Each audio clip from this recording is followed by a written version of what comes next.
на децата и нивните права. Според статистиките, некој од децата оваа година нема да биде радосна за нив, бидејќи се наоѓаат во прилично незавидна ситуација. Еве, на пример, според последното истражување направено во Велес, семејното насилство станува загрижувачка појава. Тоа го покажа истражувањето. Од анкетираните 40% одговориле дека во нивното семејство има насилство, а секој трети питаник одговорил дека бил жртва. Ова го потврдува и статистиката на детската амбасада Медјаши, каде што на СОС телефонот во изминатата година се биле пријавени околу 700 случаи за физичко, психичко, сексуално насилство. Македонија, како што знаете, е потписник на Конвенцијата за заштита на правата на детето. Според оваа конвенција, која е ратификувана од Собранието Република Македонија, во член 19 експлицитно е наведено дека државите членки ги преземаат сите законодавни, административни, социјални и образовни мерки заради заштита на детето од сите форми на физичко или ментално насилство, повреди или злоупотреби, занемарување или ненамерен однос, малтретирање или експлоатација, како и став 2, како и останатите форми на спречување, утврдување, пријавување, проследување, истрага, постапување и следење случаи. Тоа се обврските кои ги презема државата со потпишување на Конвенцијата за заштита на правата на детето. Дали и како обврските од оваа конвенција се применуваат? Дали и како функционираат институциите надлежни во државата за заштита на правата на детето е тема на ова издание на форумот. Почнуваме веднаш по рекламите. Останете со нас.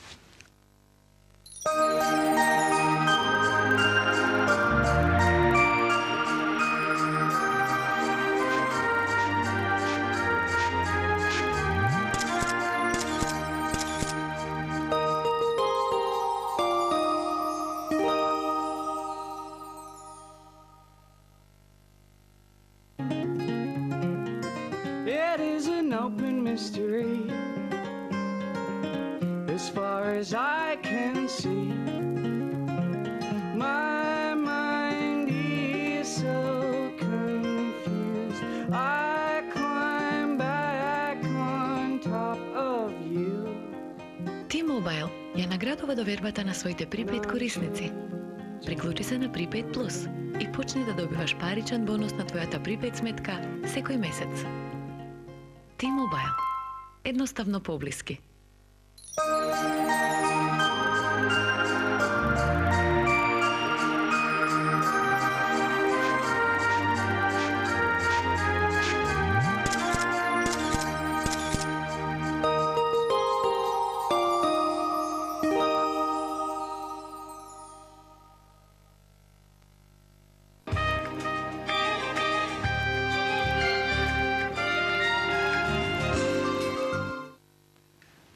Вие сте со форумот за Европа.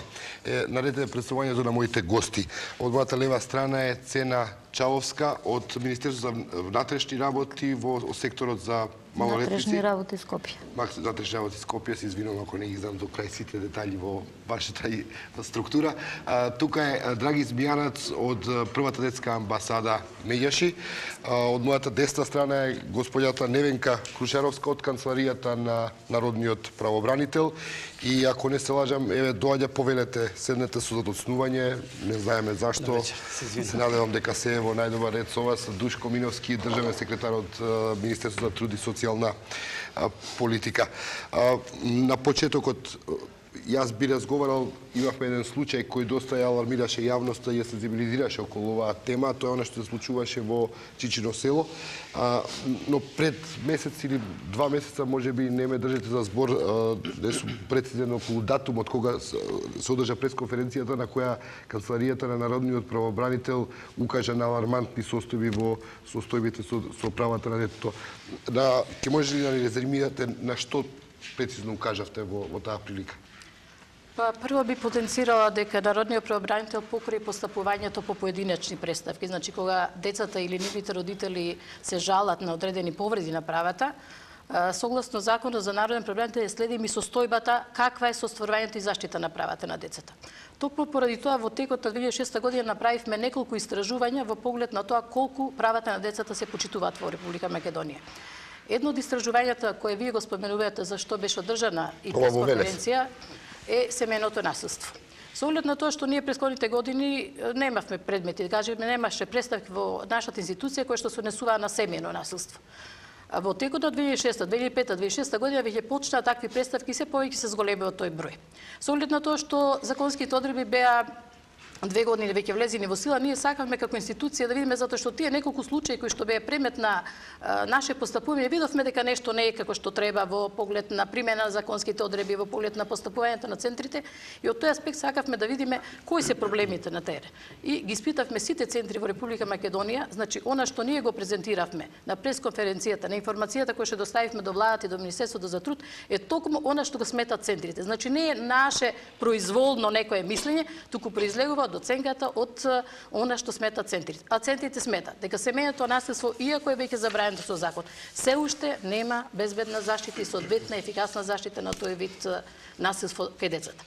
Зошто го кажувам? Прво, центрите, освен 2 центри во Република Македонија, не водат посебна евиденција на семејното насилство на дете. Значи водат на генерална евиденција некаква за воопшто за семејно насилство. Меѓутоа, ние сметаме дека децата како посебна кризна група, да кажеме, на која е потребна посебна заштита, треба посебно да се води евиденција како доаѓа, на пример, организацијата Семејно насилство, ова истражување кое е спроведено од една невладина организација за тоа дека 40% од децата во Велес се жртви на семејно насилство. Која е методологијата?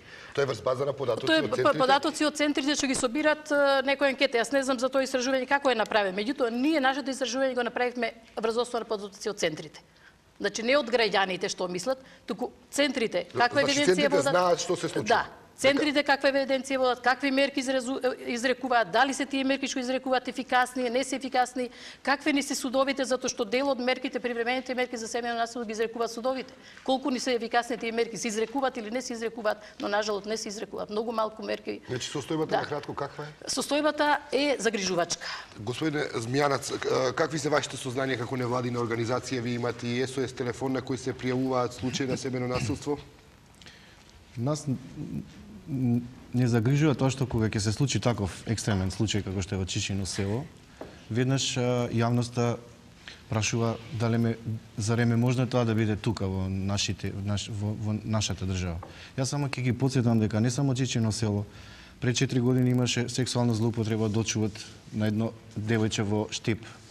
97 имаше случај за село Моране каде што мајката физички до смрт го имаше претепано детето, а 96 исто сексуална злоупотреба на деца во основното училиште Коле Неделковски. Значи, вакви екстремни случаеви само потврдуваат дека ние кога организираме пресконференции, кога покажуваме дека индикаторите на нашиот СОС телефон говорат дека насилството е во пораст, може само да го документираме на овој начин дека тоа е вистинито и возможно. Посебно не загрижува што во последно време физичкото насилство е во пораст.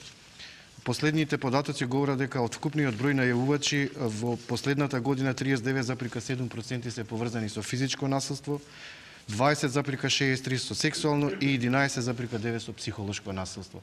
Оно што исто така сакам да проговорам на оваа трибина е дека многу често се случува насилство во институциите на државата, во основните училишта, во специјални установи за згрижување на деца и воспитување и така натаму. И тука мислам дека главна улога ја игра народниот правобранител, каде што од нас редовно добива писмени препораки. Секогаш се повикуваме на Конвенцијата за најдобар интерес на децата, но и одредени кривични закони кои сметаме дека народниот правобранител по службена должност треба да постапи.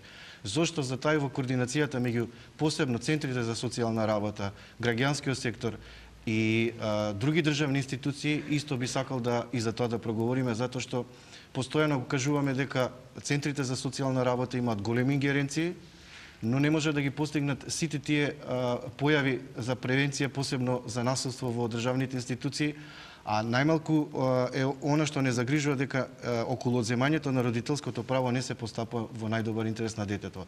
Децата најчесто се враќаат во семејството каде што се врши насилството, не се работи со насилството и не се сместува во посигурна средина. Од кого тоа се враќаат таму? Така одредува Центарот за социјална работа.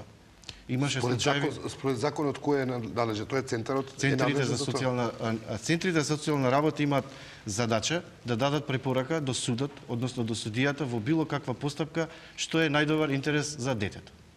Ние и нашите податци говорат дека само неколку случаеви има одземање на родителско право, кога станува збор посебно за насилник родител или старато. Господин Миновски, избегува дека целата работа заглавува во центарот некаде. Ние сме кабајет. Така, да. Не знам, Да, не знам, да речем, вие сте тие да кажете. Дали сте или не се?